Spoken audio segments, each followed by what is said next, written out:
I'm Morgan Kaiser, and these are my observations for exceptional student.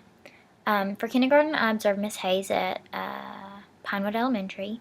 Whenever I got to the classroom, she was giving a spelling test and showing a lot of teacher-to-student interaction. I got to witness a lot of her teaching methods in there and see kind of how she treats her students and how her students treat each other. And from my experience, I saw that she was a very loving, kind, and caring teacher, and her demeanor rubbed off on her students because you could tell how much they cared about each other as well.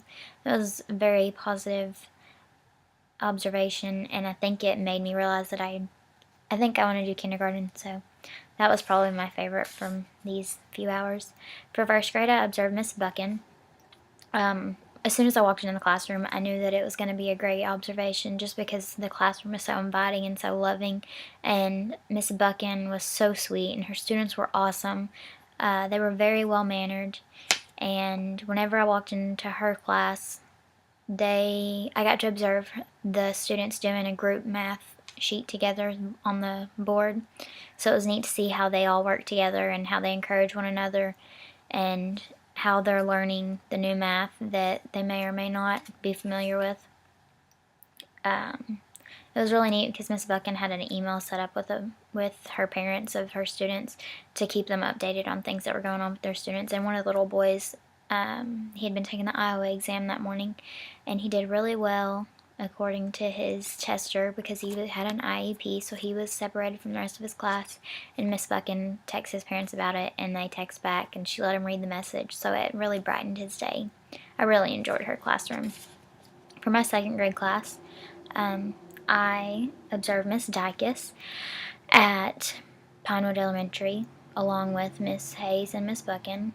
I didn't really get to observe very much because they didn't do just a whole lot while I was there. They were working on a practice TLI because they were going to do one the next day. But I did realize that she was not the most the most organized teacher. I'm sure that it's probably really hard to stay organized in a classroom whenever it's got makeshift walls, but since the walls are made out of shelves, I would think that she would be more organized than what she was. Most of our class was really well behaved. There weren't too many issues aside from like one student who just kept acting out, which was probably because I was there.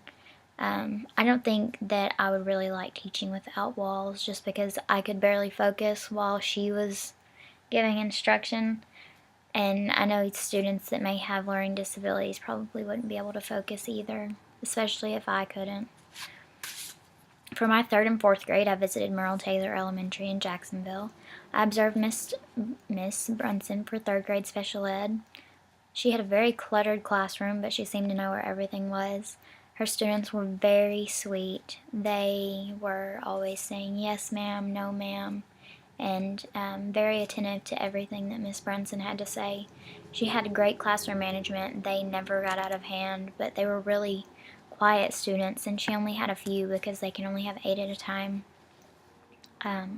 She was very respectful towards her students, as were they toward her, so I really liked that. And they didn't, whenever something happened, where like if a student was upset about something or anything wasn't going the right way, she was really calm and collected with how she dealt with this situation, so I really enjoyed seeing her teach with her students. For fourth grade, I observed Miss Gold in her self-contained class. The class was very diverse. It had students ranging from different spectrums of autism to Down syndrome to just pretty much any other thing that a self-contained classroom has. Her classroom was very organized, but it was also extremely crowded, so it was kind of hard to move around in there just because they have things like exercise balls and little therapy stations to meet all of the needs of the children that are in there. She was explaining to me that they were using a new curriculum called the LINK system, and they're the first school in the district to use this, and she's been really pleased with the improvements that her students have made. Right now they're working on becoming more social and learning how to work computers, like using the mouse and the keyboard and turning the monitor on and off, or logging in and logging out with your login name and password.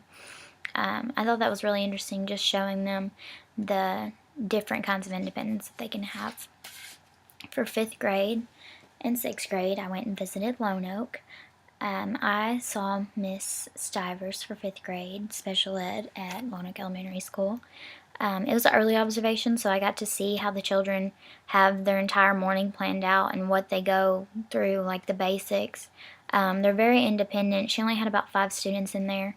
They ate breakfast and then they went over their normal routine with story time and different activities that they did together. And then after their morning routine was over, they went and got their boxes with all of their IEP goals, and each one went to a different teacher for a little while. And 2 of the students were with 2 different teachers, while the other 2 students were working independently, waiting on their turn with the teacher. They'd been working on things like their sight words, blending, counting money, counting to different things, multiplication. They were very bright children, and I think it shows through the teachers that have them, just the improvements that they've made.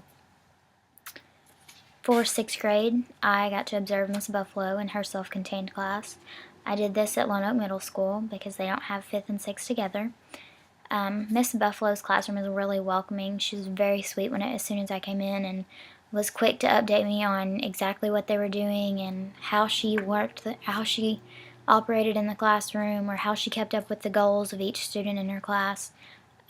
She had very great classroom management, and her and the students and Mr. Tipton, who was in there helping her, they all had great respect for each other.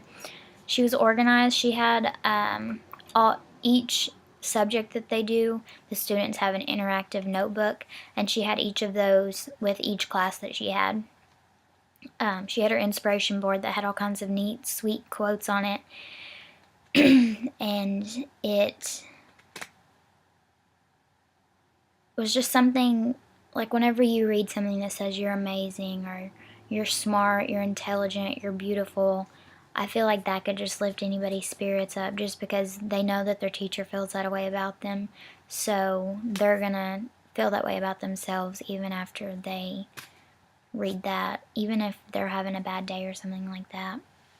They worked on Prodigy and MySci, and Prodigy was a website for the students to challenge each other in different math challenges, and then MySci was just it's a way to improve their reading, because a bunch of our students in there weren't on a reading level. They were either non-readers or they were way below their reading level. It was neat seeing Miss Buffalo, because she just helped me learn that there is a specific need for special needs teachers, and teachers who are actually called to do it, not teachers that are just in it because there's a need for it or because the money's there. So it was neat to hear how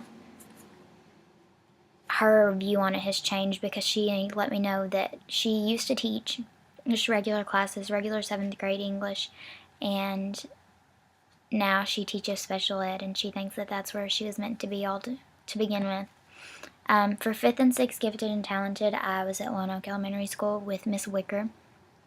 She was very calm, enthusiastic with all of her crazy kiddos.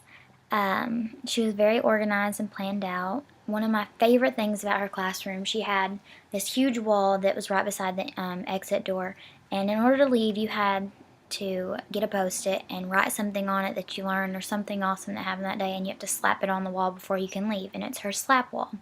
So I thought that was some way just to help maybe have a positive vibe, or keep positive thoughts into the students' heads. They were working on brain teasers and different projects whenever I was in there, and it was really interesting to see how they all, just how intelligent these students are. It's kind of just like,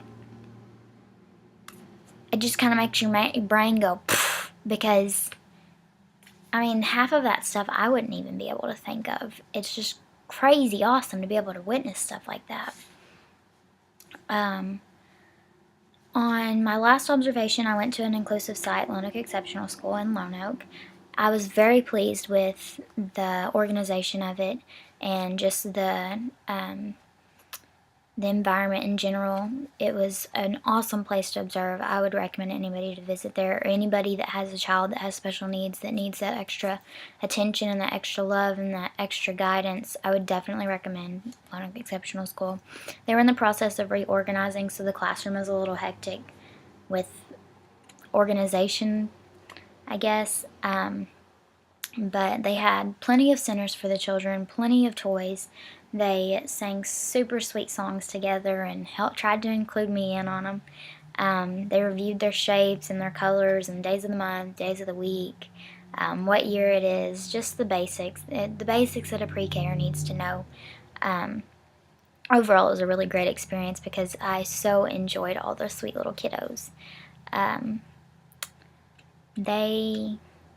I just feel like special needs children just kind of hold a little bit of an extra special place in my heart just because I've worked with them. I know a lot of children that have special needs, and I have family that has special needs, so that's probably a reason that I enjoyed these specific observation hours so much. But it was overall, most of these were really great opportunities, and thank you.